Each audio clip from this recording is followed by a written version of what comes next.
Kita dapat ilmu baru nih ya. Ada sedekah mentok, ada orang sudah mentok baru sedekah gitu ya. Ya, jadi saya berikan rumusan Qur'annya. Sebetulnya itu standar. Yang paling standar di dalam ujian Allah kepada manusia supaya ada nilai rasa dalam diri kita bahwa kita itu punya Allah. Itu poin tertingginya. Nah, biasanya pada titik-titik tertentu oleh Allah itu dihilangkan semua potensi-potensi dari makhluk sehingga kita bisa merasakan kenikmatan langsung untuk berinteraksi dan mendapatkan anugerah dari Allah. Itu titik tertingginya. Sambil contoh begini.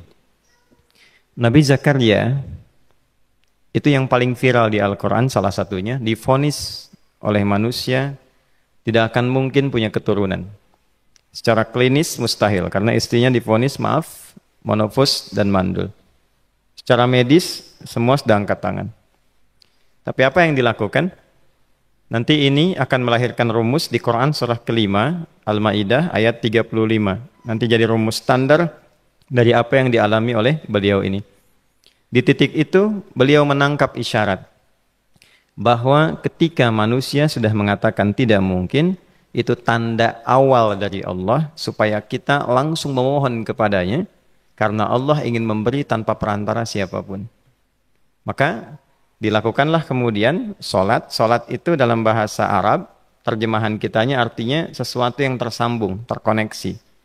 Karena itu saat kita sedang solat, kita sedang menyambungkan diri kepada Allah. Anta'budallaha ka'annaka tarah. Kata Mas Ihsan tadi. Kita menyembah Allah dan kita merasa diawasi, dinilai oleh Allah. Maka dalam sholat itu beliau meminta. Ya, permintaannya viral. Qala rabbi habli min ladunka dzurriyyatan thayyibah innaka sami'ud du'a. Bahasa bebasnya begini, ya Allah, semua memvonis aku tidak akan mungkin punya keturunan. Sekarang aku memohon kepadamu saja yang tidak punya batas dalam pemberian. Nah, sebelum ke sedekah dengan harta, Allah mengajarkan dulu sedekahlah dengan tubuh kita. Karena tidak semua orang boleh jadi memiliki harta, tapi semua orang punya potensi untuk menggerakkan tenaganya untuk meminta. Oleh karena itu diletakkan sebelum harta itu sholat. Kenapa rukun Islam yang kedua sholat, selanjutnya zakat? Karena tidak semua orang bisa mengeluarkan harta. Kalau tidak ada satu pun mentok di harta, maka gunakan tubuh kita untuk menunaikan sholat. Itu rumus Nabi Zakaria.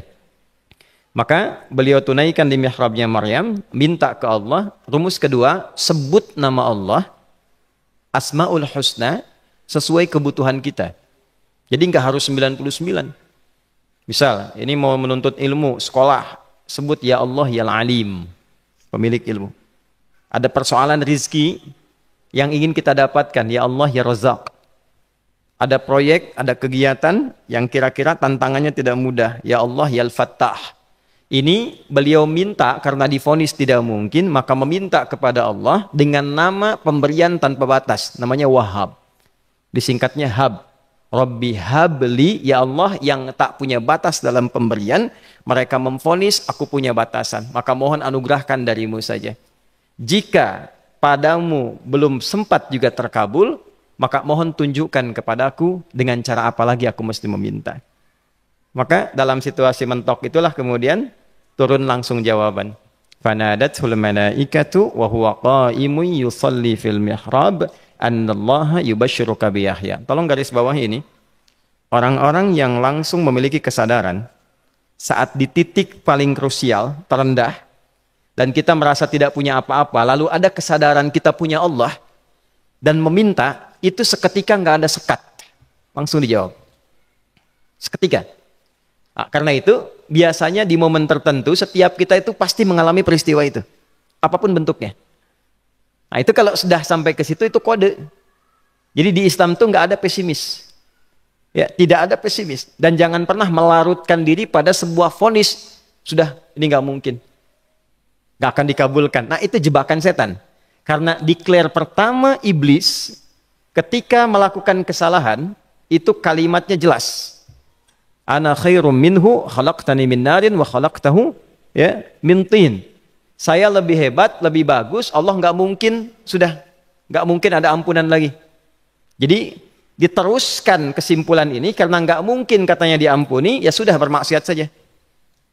Karena nggak mungkin dikabul, ya sudah pesimis saja. Padahal di titik itu Allah sedang membuka. Temukan kata itu, temukan hubungan itu, minta itu tanpa sekat. Maka seketika malaikat turun menyampaikan, doamu dijawab. Itu sedang berdiri, baru selesai doa, belum selesai sholat, belum salam. Turun malaikat mengatakan, Allah kasih kabar, kamu akan punya anak, langsung namanya dari Allah Yahya. Jadi Yahya itu pemberian Allah. Ya, pemberian Allah. Yahya artinya hidup. Yang mustahil menurut manusia, lahir seorang bayi dari rahim perempuan yang divonis menopause dan mandul, kata Allah, jadi dan hidup. Nah, rumus itu nanti terus dialami oleh para nabi, puncaknya di era Nabi Muhammad SAW, nanti melahirkan panduan di Quran surah 5 ayat 35.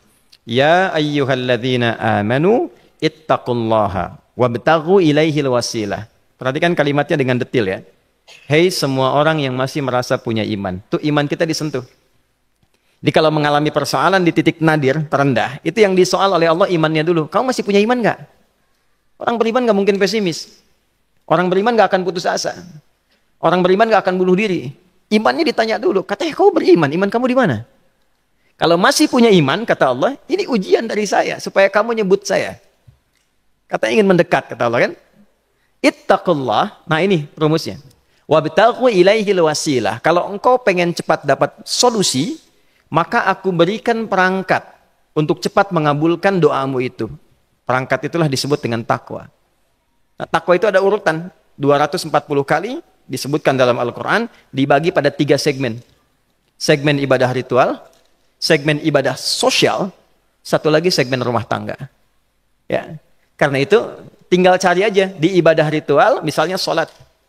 Bangun tahajud malam, minta sama Allah, dekatkan diri kita. Salah satu kasusnya Nabi Zakaria. Ya, itu poin yang pertama. Yang kedua nanti ada maliyah sosial, itu yang tadi dipraktekkan, sedekah dengan harta.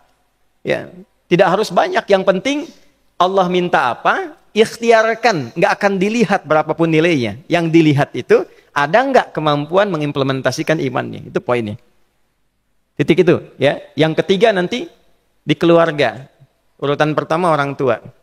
Kata Ibnu Abbas radhiyallahu taala anhuma, tidak ada satupun aku melihat amalan tertinggi yang menarik perhatian Allah untuk memberikan ampunan pada orang taubat atau mengabulkan doa dengan cepat kecuali berbakti pada orang tua.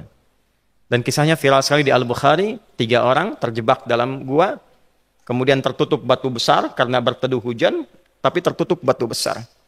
Lalu ketiganya mendorong, tidak pernah bisa mengeluarkan tenaga yang mampu mengeluarkan mereka dari batu itu. Gak bisa gerak. Satu di antara 3 orang ini mengusulkan, sudah, ini tanda dari Allah. Jangan gunakan kekuatan kita lagi, kita diminta menggunakan kekuatan yang Allah berikan. Coba kita cari amalan rumus takwa tadi. Satu di antara 3 itu mengatakan, ya Allah, saya punya seorang ibu. Setiap kali saya berangkat kerja, saya akan selalu siapkan hidangan untuk ibu, khusus untuk susu sebelum tidur, itu saya yang minumkan langsung kepada beliau. Itu berlanjut selama hidup saya seperti yang kau ketahui. Satu kali, saya pulang dari kantor, dari pekerjaan, ibu saya sudah tertidur. Sementara susu belum diminum. Dan kami putuskan tidak ada yang berani menyentuh susu dan minuman makanan kecuali ibu terlebih dahulu. Maka saya putuskan memegang nampan susu di samping ibu yang tertidur dan menunggu beliau bangun. Tiba beliau bangun tengah malam, saya berikan susunya tanpa saya katakan saya telah menunggu cukup lama untuk memberikan susu itu. Ibunya nggak dibangunkan, dibiarkan istirahat dengan nyaman, begitu bangun diberikan susu tanpa komen sedikit pun. Nggak bilang, mas betulnya udah lama tadi nungguin deh. Langsung diberikan. Seketika ibu senang istirahat dan lalu mengatakan pria ini, ya Allah, jika engkau ridha dengan amalku ini, maka mohon bebaskan kami dari kungkungan batu ini. Lalu ketiganya berikhtiar mendorong, yang tadinya tidak punya kekuatan, seketika batu itu menggelinding dan membebaskan 3 orang itu. Nah itu persegi dalil yang sebetulnya jadi pedoman hidup. Dalil itu kan pedoman bahasa Arabnya. Pedoman berkehidupan. Kita di Islam itu lengkap. Jadi kalau kita mengalami kasus itu, dimanapun, ya, baik di kedudukan, di usaha, di pengetahuan, sudah mau ngapalin mentok, gitu ya, itu ujian.